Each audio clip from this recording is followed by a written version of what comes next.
All right, happy Sunday, ISI Denver. This is our Mobility Sunday work, y'all. We are running through 5 different movements. You'll need a broomstick handy or a PVC pipe for the first 2, and everything else you just need your body weight for. The way we're gonna roll is the first 2 movements are gonna be tricep and lat focused, and then the final 3 movements are a little bit more hip and lower back focus. Our goal is to go through 3 rounds. I have time or repetitions on there. Good rule of thumb is even if you're doing time or repetition for the movement, the final rep or the final bit you were doing on that one side, you're always looking to hold for about 20 or 30 seconds to get the full depth of the stretch. All right, y'all, let's go ahead and jump into it. All right, so first movement we got is our tricep stretch. You can do this standing or kneeling. I'm just gonna do it kneeling just for positioning for the camera.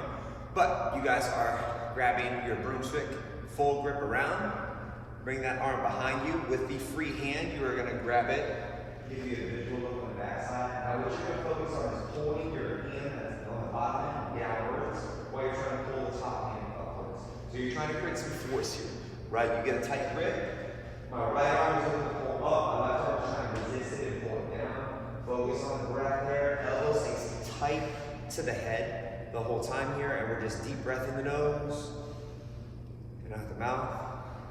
Feeling the tricep and the lat open up. And as you get further into the stretch, you get about 15 seconds in and you're still not feeling it, or maybe it's not as aggressive, start to pull down or create a little bit more tension between both hands and get that stretch a little bit deeper.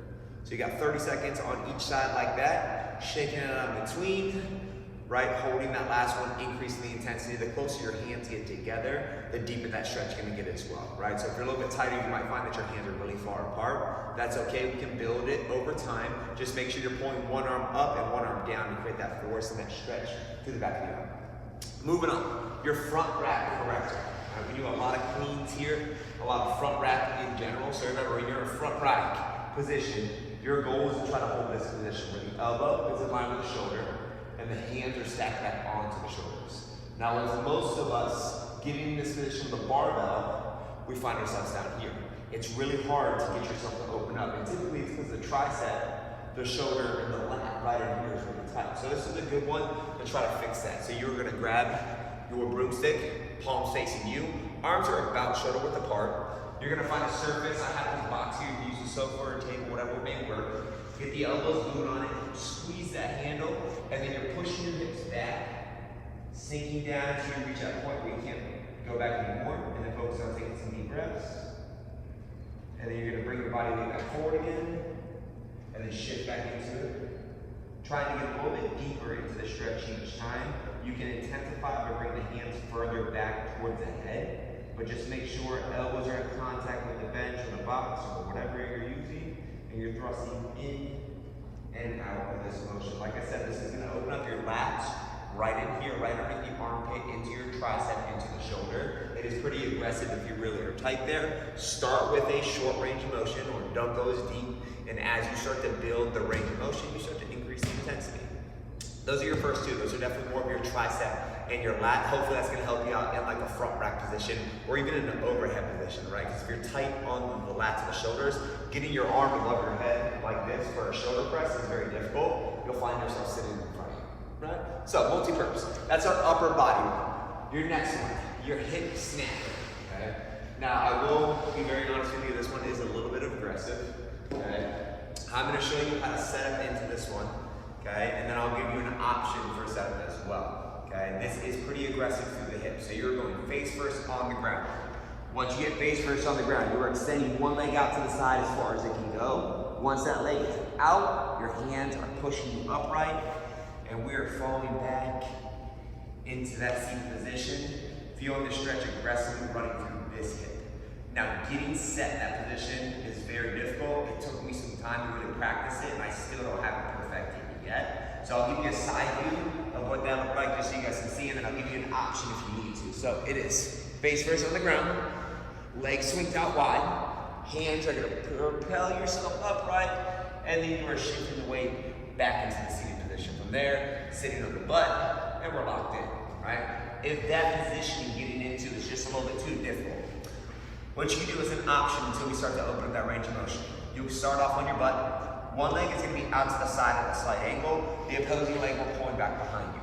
Your goal, your challenge is to try to get this leg that's pointing back behind you.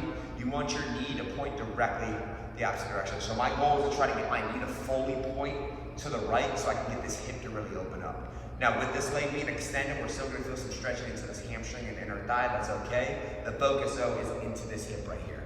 This is less aggressive to start off in than what I just showed you. If you feel like you want the challenge out, you can try to hit it like I did. One side of your body's gonna feel a little tighter than the other. Figure out where your sweet spot is. Once you're in the position, focus on your breath, right?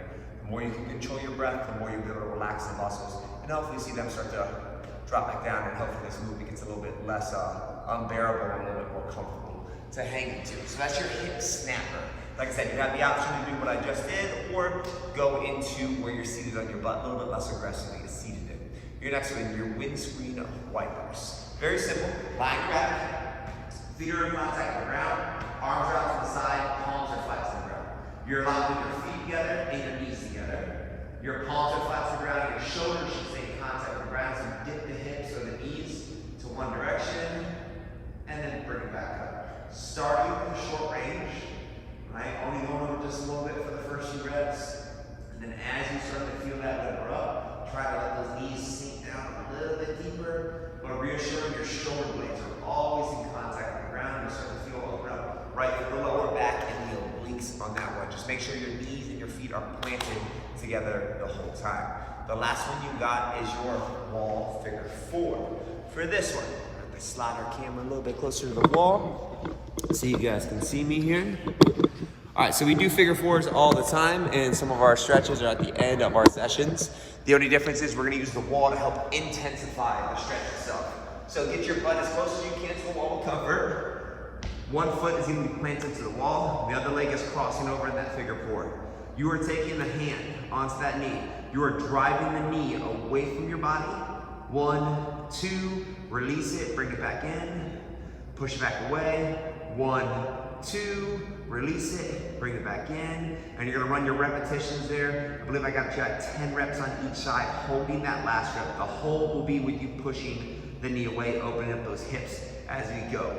The wall is just gonna be an added support to increase the intensity, right? So the wall is just gonna give you something to drive your leg into, which is gonna help your hips and your glutes open up a little bit more. But that's what we got for mobility for this week, y'all. A little bit of tricep, a little bit of lat, a little bit of hip, a little bit of lower back, and just a smidgen of glutes that we're gonna be opening up. Any questions, let me know. Hope to see you guys this week.